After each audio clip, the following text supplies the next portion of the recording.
أعوذ بالله من الشيطان الرجيم.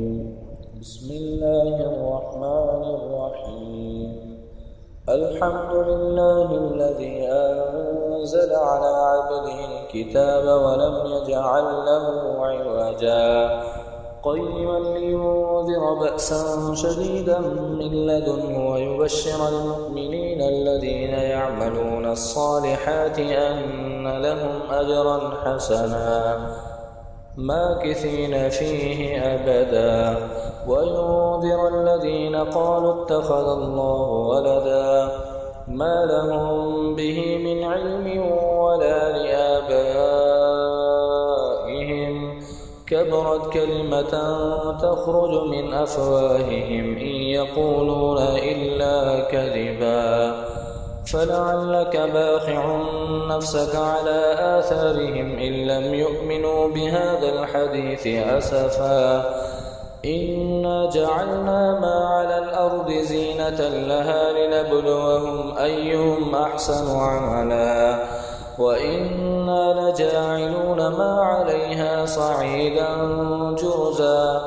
أم حسبت أن أصحاب الكهف والرقيم كانوا من آياتنا عجبا إذ أوى الفتية إلى الكهف فقالوا ربنا آتنا من لدنك رحمة وهيئ لنا من أمرنا رشدا فضربنا على آذانهم في الكهف سنين عددا ثم بعثناهم لنعلم أي الحزبين أحصى لما لبثوا أمدا نحن نقص عليك نبأهم بالحق إنهم فتية آمنوا بربهم وزدناهم هدى وربطنا على قلوبهم إذ قاموا فقالوا ربنا رب السماوات والأرض لن ندعو من دونه إلها لقد قلنا إذا شططا هؤلاء قوم اتخذوا من دونه آلهة لولا يأتون عليهم بسلطان بين فمن أظلم ممن افترى على الله كذبا وإذ اعتزلتموهم وما يعبدون إلا الله فأووا إلى الكهف ينشر لكم ربكم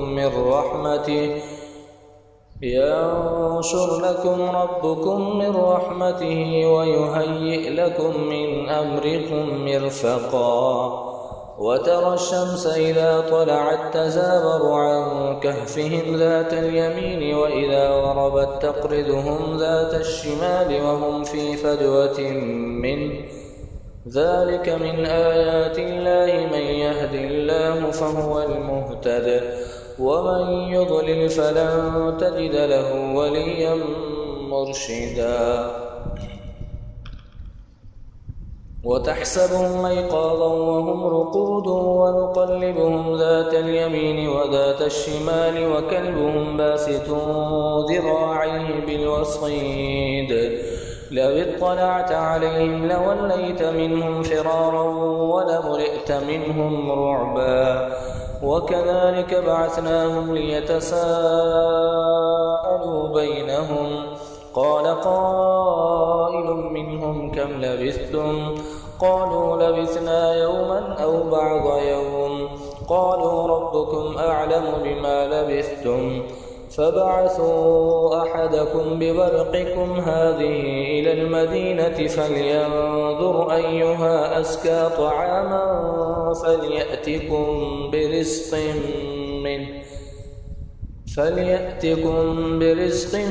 منه وليتلطف ولا يشعرن بكم أحدا إنهم إن يظهروا عليكم يرجموكم أو يعيدوكم في ملتهم ولن تفلحوا إذا أبدا وكذلك أعثرنا عليهم ليعلموا أن وعد الله حق وأن الساعة لا ريب فيها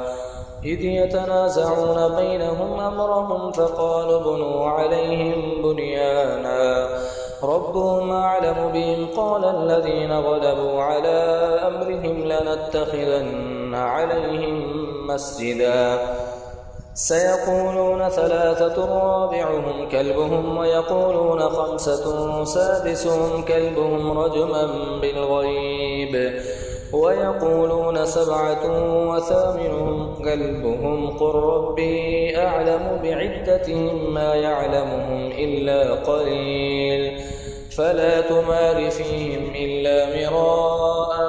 ظاهرا ولا تستفت فيهم منهم أحدا ولا تقولن لشيء إني فاعل ذلك غدا إلا أن يشاء الله واذكر ربك إذا نسيت وقل عسى أن يهديني ربي لأقرب من هذا رشدا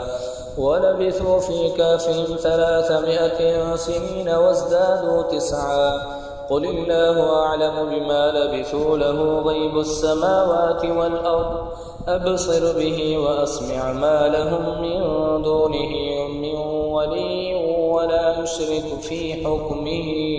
أحدا واتل ما أوحي إليك من كتاب ربك لا مبدل لكلماته ولن تجد من دونه ملتحدا واصبر نفسك مع الذين يدعون ربهم بالغداة والعشي يريدون وجهه ولا تعد عيناك عنهم تريد زينة الحياة الدنيا ولا تطع من أغفلنا قلبه عن ذكرنا واتبع هواه وكان أمره فرطا وقل الحق من ربكم فمن شاء فليؤمن ومن شاء فليكفر إنا أعتدنا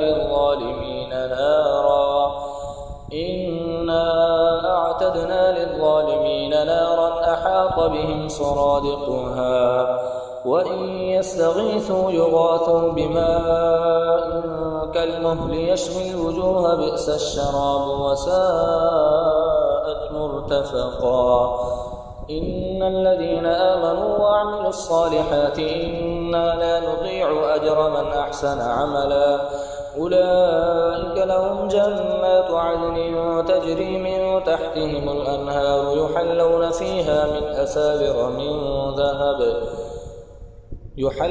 فيها من أساور من ذهب ويلبسون ثيابا خضرا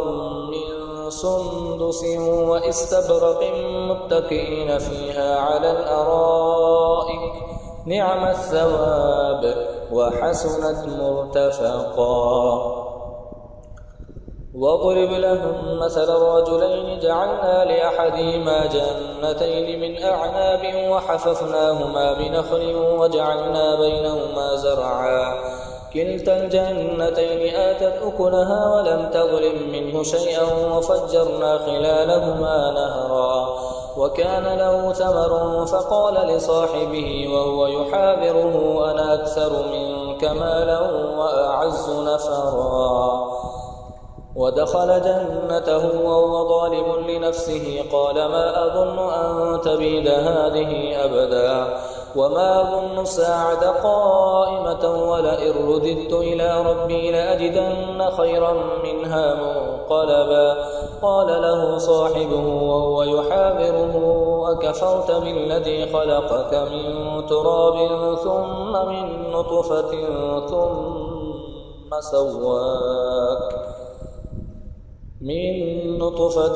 ثم سواك رجلا لكن هو الله ربي ولا أشرك بربي أحدا ولولا إذ دخلت جنتك قلت ما شاء الله لا قوة إلا بالله إن ترني أنا أقل منك مالا وولدا فعسى ربي أن يؤتيني خيرا من جنتك ويرسل عليها حسبانا من السماء فتصبح سعيدا زلقا أو يصبح ماؤها غورا فلن تستطيع له طلبا وأحيط بثمره فأصبح يقلب كفيه على ما فأنفك فيها وهي خاوية على عروشها ويقول يا ليتني لم أشرك بربي أحدا ولم تكن له فئة ينصرونه من دون الله وما كان منتصرا هنالك الولاية لله الحق هو خير ثوابا وخير عقبا واضرب لهم مثل الحياة الدنيا كماء إن أنزلناه من السماء فاختلط به نبات الأرض فأصبح هشيما تذروه الرياح وكان الله على كل شيء مقتدرا المال والبنون زينة الحياة الدنيا والباقيات الصالحات خير عند ربك ثوابا وخير أملا ويوم نسير الجبال وترى الأرض بارزة وحشرناهم فلم نغادر منهم أحدا وعرضوا على ربك صفا لقد جئتمونا كما خلقناكم أول مرة بل زعمتم أن لن نجعل لكم موعدا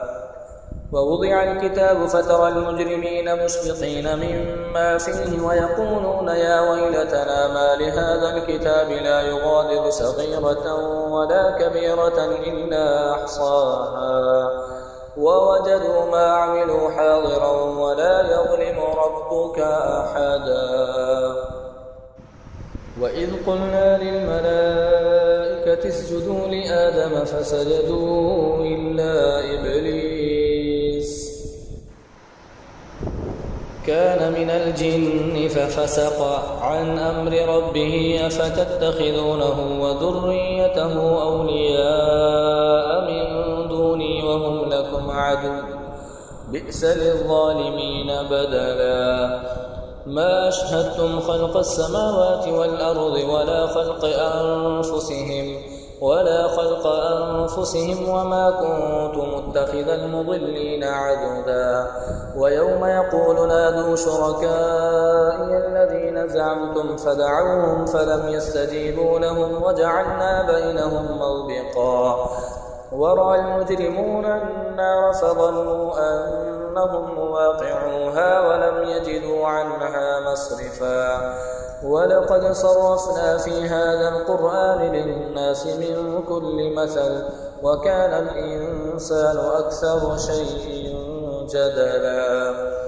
وما منع الناس أن يؤمنوا إذ جاءهم الهدى ويستغفروا ربهم إلا أن تأتيهم سنة الأولين أو يأتيهم العذاب قبلا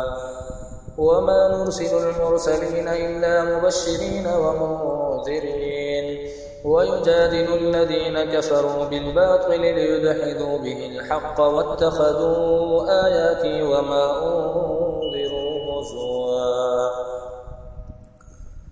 ومن أظلم ممن ذكر بآيات ربه فأعرض عنها ونسي ما قدمت يداه إنا جعلنا على قلوبهم أكنة أن يفقهوه وفي آذانهم وقرا وإن تدعوهم إلى الهدى فلن يهتدوا إذا أبدا وربك الغفور ذو الرحمة لو يؤاخذهم بما كسبوا لعجل لهم العذاب بل لهم موعد لن يجدوا من دونه موئلا وتلك القرى أهلكناهم لما ظلموا وجعلنا لمهلكهم موعدا وإذ قال موسى لفتاه لا أبرح حتى أبلغ مجمع البحرين أو أمضي حقبا فلما بلغا مجمع بينهما نسيا حوتهما فاتخذ سبيله في البحر سربا فلما جاوزا قال لفتاه آتنا غداءنا لقد لقينا من سفرنا هذا نصبا